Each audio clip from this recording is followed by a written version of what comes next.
شمس ناظم اعلی صاحب ته د خپل طرف نه ورکوي.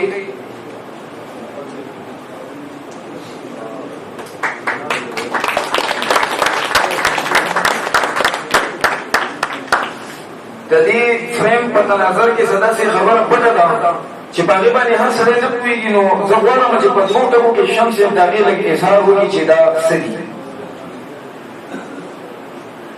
اعوذ بالله من الشیطان الرجیم بسم الله الرحمن الرحیم. زما زیاته خطا دې خو د دې سيزونو باندې ده. نو ناظم اعلی صاحب چې ما کا فنفاره وکړه دا د ونې په پټ ته د دې سوال له سوه کاله عمر دی او دا چې څو خرابینو تر د دې دوه دوه نیم زره کاله هم د دې ټایم تېرېدی شي. نو که ژوند انشاءالله چې دا به دوی سره وي او انشاءالله چې بیا په نیکسټ کې بیا نور هم ته خدای وکړي. والسلام. زموږ سره یو بله ډالۍ هغه هم د ناظم اعلی صاحب دپاره ده. زموږ قاضي عصمت صاحب په خپل کتاب خاوره خوشبو ناظم اعلی صاحب ته محمد علي شاه باچا ته ډالۍ کوي. نو دا به هم وشي. زموږ سره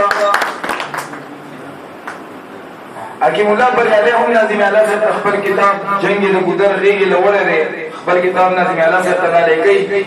نو هغه دې راشي. دا د حکیم الله بریالي دویمه شعري مجموعه ده جنګ د ګودر غېږې له وړی دی. زموږ سره بله هم د کتاب ډالۍ ده چې هغه به زموږ خور د دې قام خدمت ته چې ملا تړلې ده. دې وخت کې ضلعي کونسلر هم ده او فوکس پرسن ده د ضلعي ناظم اعلی محمد علي شاه باچا نسیم اختر زموږ سره ده. نو هغې ته دغه کتاب قاضي عصمت صاحب ډالۍ کوي. زه هغې ته خواست کوم چې راشي او دغه خپله ډالۍ د هغوی نه وصول کړي. ستاسو د لاسونو په پرقا کې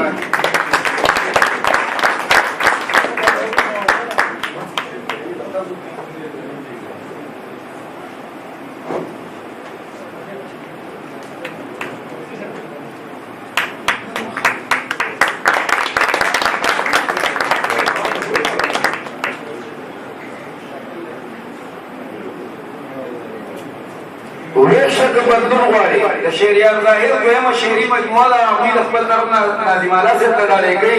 نو شهریار ظاهر را روان دی. ناظم اعلی صاحب ته خپله ډالۍ وصول کړي.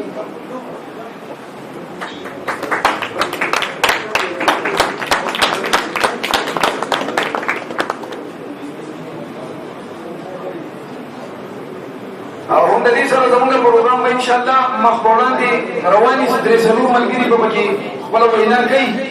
زه بلنه ورکوم ستاسو د لاسونو په پرقا کې د روغاني بابا په دوه شعرونو باندې د دې دستوري مشر مېلمه د ذلسوات ناظم اعلی ښاغلي محمد علي شاه باچا ته چې ستاسو سره خپل خیالات شریک کړي. راز د مستۍ پټ وي څو مستي په اعتدال کې وي. روغاني بابا وایي راز د مستۍ پټ وي څو مستي په اعتدال کې وي. او څه وخت چې مستي د حد نه تېره شي برسېره شي هېڅ خوند او مزې پاتې نه شي په خوړلو کې. کله چې کټوۍ کې مالګه ډېره شي یا هېره شي. محمد علي شاه باچا. اعوذ بالله من الشیطان الرجیم بسم الله الرحمن الرحیم. زما ګران قدردان بابا روغاني بابا د دې ننني پروګرام جوړونکي سازونکي قاضي عصمت الله عصمت صاحب او د پولیس ادبي ټولنې ملګرو زما د ضلعې عزتمندو ممبرانو د مینګورې نور راغلي مشرانو ځوانانو او زما خوږ قدردان نور تحصیل ناظم اکرام خان په جمع السلام علیکم.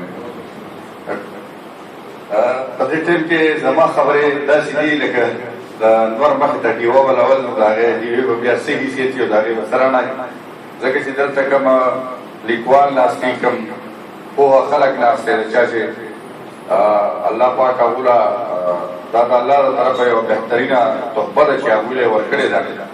څنګه چې زموږ کور وویل چې په انسانانو کې هم انسانان دي نو د هغه انسانانو مخکې زما غوندې سړی چې هغه خبرې کوي نو د هغې نه وزن شته او نه هغه لیول باندې څوک اورېدل غواړي.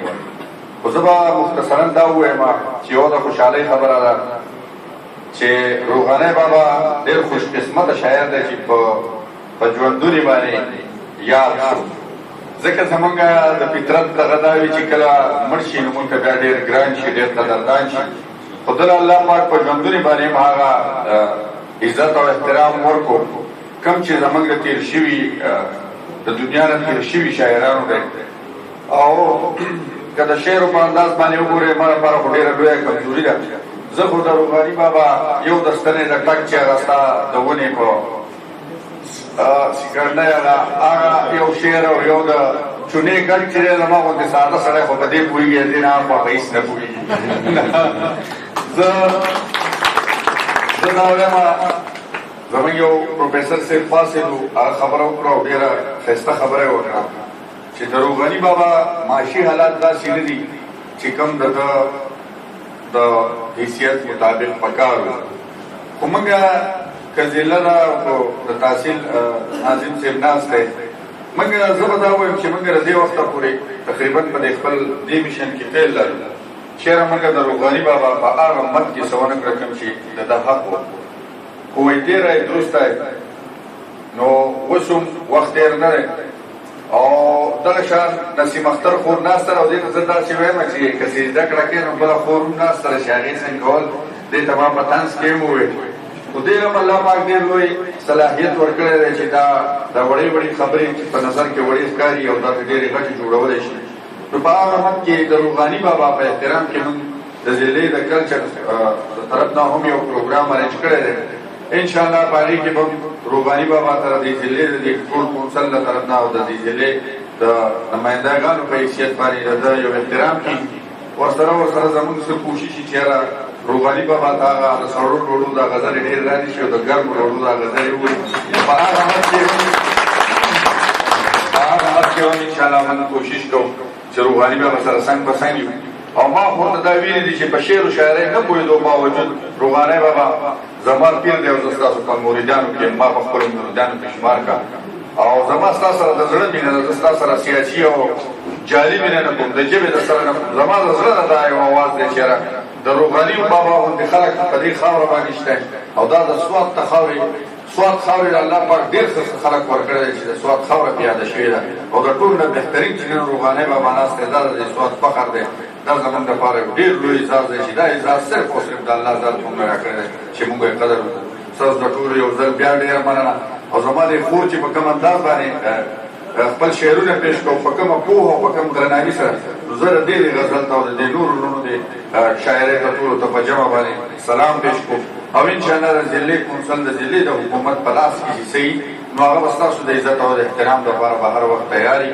او نن که تاسو وګورئ د ضلعې ممبرانو زیات تعداد ده، خاص کر زما دغه ضلعې دغه قریب د مشران چې دي هغه تاسو سره نن ناست دي. او انشاءالله موږ به ستاسو سره کښېنو، ستاسو نه به یې زده کړه کوو، ستاسو به اورو، ستاسو اورېدل چې دي هغه په زړه باندې رڼا اچوي او په زړونو کې لارې کوي. ډېره مننه. او ورسره دا یو معذرت پېښ کوم چې سهار هم ناوخته رالم. د هغې مې یو ریزن و هغه وجه دا وه چې یو بیماري راغلی وه د هغې او بیا زه چې کله راځم زما سره اکثر په کور کې دونه خلک کښېني چې بیا زما هغه د 5 منټو خبره زما ګنټې له لاړه شي. په هغې هم معذرت غواړم. او دویمه دا چې ښایسته محفل دی خو زما د ترور قوانو پات شوی دی په 2 بجې جنازه ده او هغه به هم شنډ ته تله غواړي د مینورې نه وتو کې هم لږ ټایم به لګي. نو په دغې نه بیا معذرت غواړم چې یاره ستاسو په پروګرام په منځ کې رالم او ستاسو پروګرام زما د وجې څه خوند خراب شوی نو د هغې معذرت کوم موافق غواړم. په جمع السلام علیکم. ممکن دا فایده لو چې د پولیس پښتو ادبي څانګې د جوانانو د طرف نه او د سوات څونه ادبي تنظیمونه دي او څومره شاعران ادیبان دي د هغوی ټولو د طرف نه د سوات ضلعي ناظم اعلی محمد علي شاه باچا نه په ټینګه دا غوښتنه کوو چې د وفاقي حکومت نه د صدارتي ایوارډ لپاره د روحاني بابا لپاره خپل سفارشات هغوی ته ولېږي او په دغه مد کې چې د دې څومره لاس کېدی شي هغه وکړي خپله سرسور استعمال کړي او روحاني بابا ته صدارتي ایوارډ میلاو کړي. په دې مد کې بلکل چې زما ورور وویل بلکل موږ خط و کتابت کړی دی د روحاني بابا لپاره د صدارتي ایوارډ چې په هغې کې زموږ د ضلعي حکومت کمیشنر صاحب د طرف نه هغه چیکۍ الریډي شوې ده او د رب نه دا تمه لرم چې انشاءالله دا صدارتي ایوارډ به ومیلاو شي. بل زما ورور شمس صاحب چې کومه تحفه راکړې ده دا ډېره لویه تحفه ده او زه درته دا وایم چې دا تحفه د ضلع د ناظم نه ده او تا د ټول سوات اقام له یو تحفه ورکړې ده او دا به انشاءالله زما په حافظ کې لګېدلي چې هلته د ټول سوات خلک راځي د هغو به پې نظر لګي او دا یو ډېره قیمتي تحفه ده نو دا تا زموږ دپاره یو ډېر لوی لغه وکړو نو الله دې د دې سیله الله ورکوونکی دی الله تعالی د دې سیله درکړي او دا به زما په حافظ کې یو څه څوک راځي دا نظر یې لګي نو هغه د نظر هغه برکات به ستاسو په ټولۍ کې اچولی شي